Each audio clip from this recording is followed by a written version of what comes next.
Hey, you're back in the garage with TheEZGZ. Happy holidays, everyone. Thank you for the well wishes.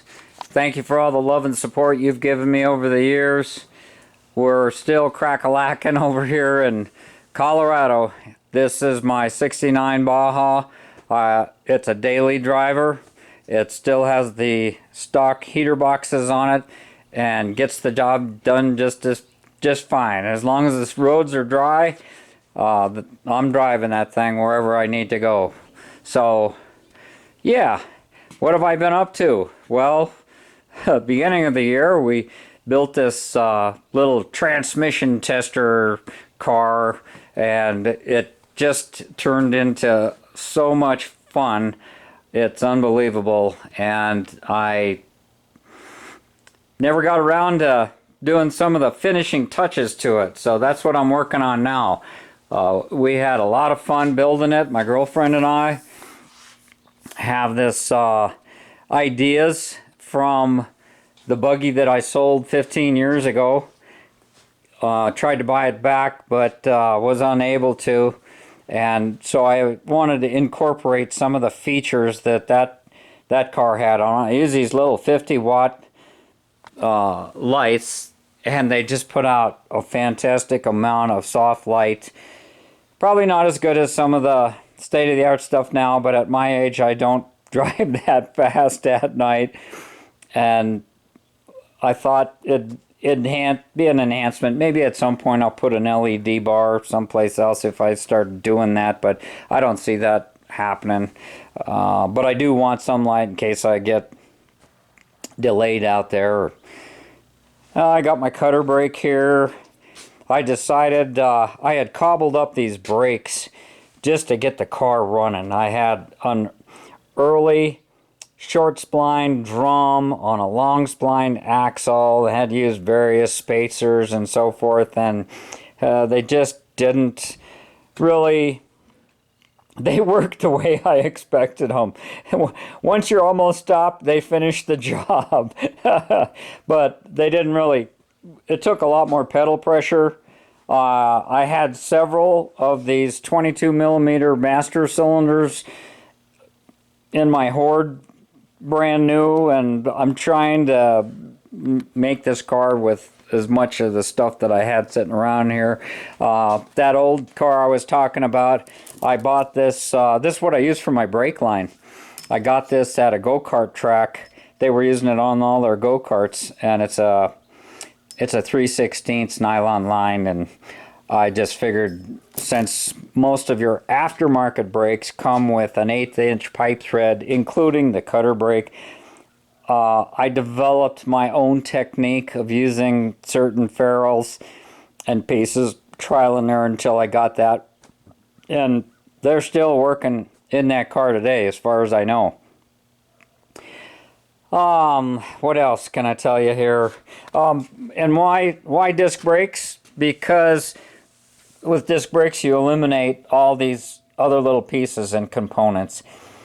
Sometimes you get caught out there in the rain, or you get into some water and so forth. So more so than you would a normal car, the potential to do that is there.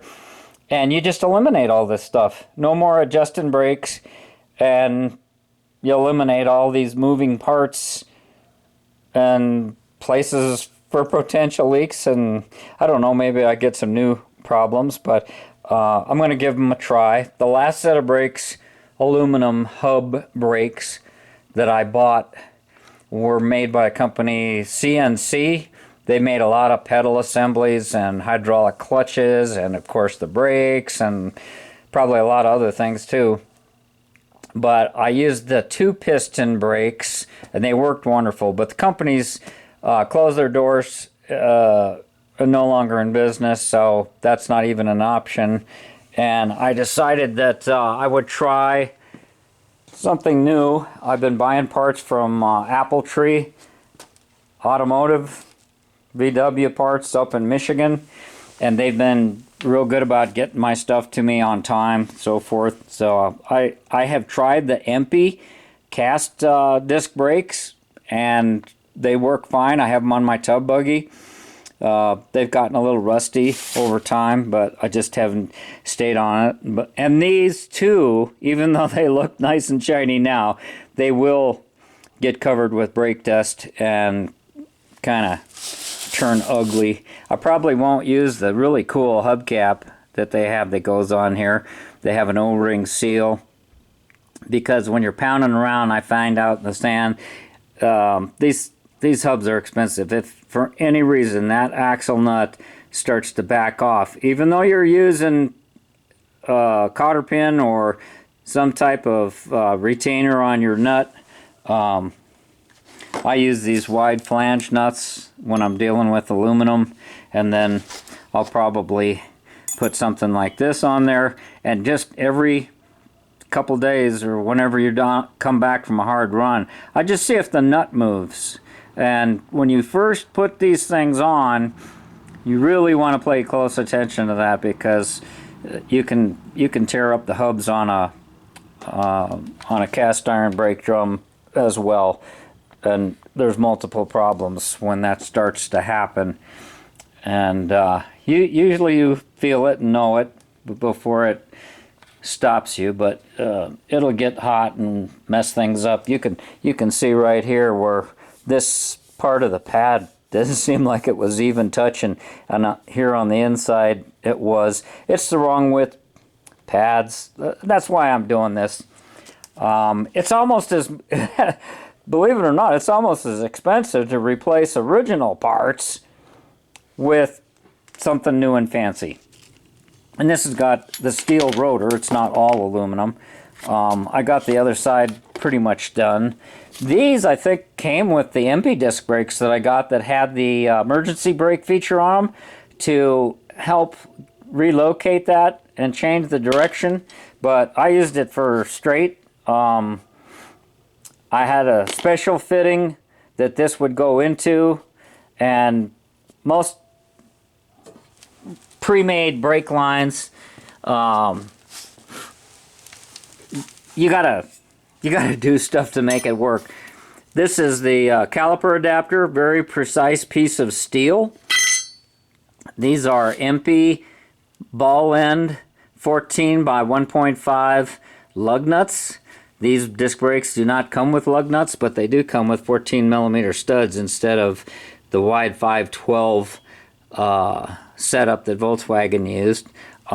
These shoes, it's a 4-piston setup here. There's a lot of surface area there, and there's a lot of volume in the back. So I'm hoping to recover some of the pedal pressure that I lost with the current master cylinder, that 22mm. They always tell you if you use disc brakes to go with the increased size master cylinder, but I can go into details on that sort of stuff at another time. I just wanted to post something up here, let everybody I know that I'm doing well. This is a different engine than I started with. Have not had it out on the sand, took it out of a car. It's a good running engine. It's all cobbled up with this external oil cooler and stuff, but I have run this engine and tested it with a stock cooler, an aftermarket cooler, and this setup, which is aftermarket, and this seemed to get the job done better.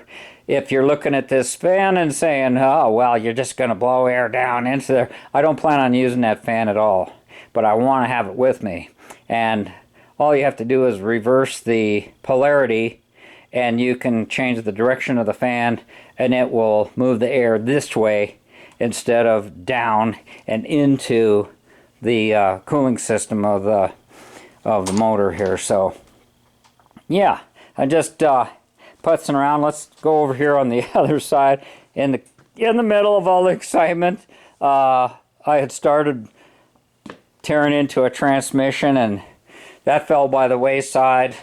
I got a used toy hauler, and we were excited to get things going and start having fun with it, and that's what we did all summer. And I didn't take too many videos of that. I just struggle with my videos.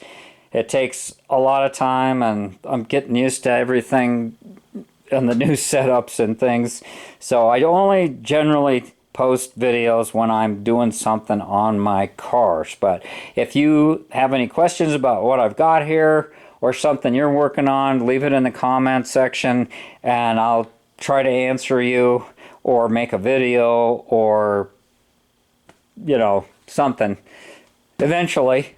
So what else am I doing here? Completely redoing the wiring, and we're going to strip the car down and paint it. I think I've got things pretty much the way I want to. This is just this is a setup that I used this summer, but I'm taking it off. And from Apple Tree, I also got this thing by Quick Car. This switch panel was $100. Okay, pre-wired, as you see it, pretty slick deal. With the exception, I was surprised to see this aluminum bar here. Aluminum does conduct electricity, but even in an automotive application, you have amperage, especially if you're running lights or, you know, there's different situations. I don't want to put a Loctite on there, but I don't want to lose those screws, and I'm not sure how I'm going to do that. Maybe you guys can give me your opinion. You know, it does fit right down here, and I could screw it into this, and they're not sand-proof switches. Where did I put that? But I got those separately. This is amazing. These things, these little rubber switch caps. Is there a place on this? I got it on Amazon. It was like $10 for the whole switch. They want $10 each for those. They want $12 to $15 for a switch. The starting motor button, they want same thing. The indicator lights, they're huge, and they want $12, $15 each for that stuff. And not this one, but to replace this stuff. So it was cheaper for me in the long run just to buy this pre-made setup. And what a beautiful setup it is. If you don't like that paint and the wording and stuff, you can just undo everything, flip it around to the other side, and just leave it plain aluminum or whatever you got in mind. I mean, you got to use your imagination, and that's what my channel is all about. It's not a how-to channel. It's more of a put a little spark in you and get you motivated and give you ideas how to solve problems. I'm loving the lights, and the lights also hold this piece of angle iron in, and I might put the switches, I might spread them across here, because my fiberglass tub buggy, I used, I think it was that same piece of aluminum, the other end of it, and made a dashboard for that over 20 some years ago. I'm trying to go through all this stuff in my hoard and start playing with it and get it the heck out of here. Once I get this car done, I'm done building. Oh, but no, I've finally gotten up into the years where I need to start thinking about that. I was also thinking, even though the sand dunes aren't marked out there, these little Garmin deals, you can use them. And it'll give you a speed, and it'll give you distance, and it possibly would help qualify if you lived in a state where you could get a license for these. And I'm thinking about looking into a non-resident license from another state and then go with insurance. You still won't be able to use it in Colorado, unfortunately. Don't get me started on that. But I'm surrounded by states that do allow properly outfitted cars. You got to have a horn, headlights, taillights, brake lights. What do you think of my little nifty brake lights here? One of them, this one is brand new. The other one I've had around for years, and I just had one in the center on the last one. But I've got this wired up where I'll have a running light and a brake light. And I thought maybe I'd use this for a turn signal. This was off a motorcycle, a little crotch rocket that I had. So yeah, I'm just kind of disorganized and puttering around. I thought maybe I would make a little platform here, and I saw a fellow, Spank Ranch Garage. He started his channel with a little Volkswagen dune buggy build, and he had 2 ammo boxes mounted in the back, and I thought, you know, that's not a bad idea. Put one on both sides, and you can put important things, or maybe a few tools, maybe a distributor, you know, just some odd things if you're going out for an all-day run, and, you know, take them off. I got some U-bolts. I might just put them on there permanently. I still haven't come up with something. I might use expanded metal, so you always have a place to hook a bungee and you can see through it, but I don't know. It works like this, and generally I don't go much farther than I can walk in a day. And people out there on the dunes are pretty darn friendly, and everybody realizes, and everybody's been stuck someplace. Something vibrates off, or you run out of gas, or God forbid you roll over and need to get back to camp. But that's what's going on in my garage. And hopefully this summer we'll utilize the toy hauler over there and get out and make some more videos. I may not keep this exhaust. That's way too noisy. But we'll see. We'll see. Everything changes, right? Right now I'm feeling pretty good. And I hope you are too. Thanks for watching. Thanks for subbing. TheEZGZ out.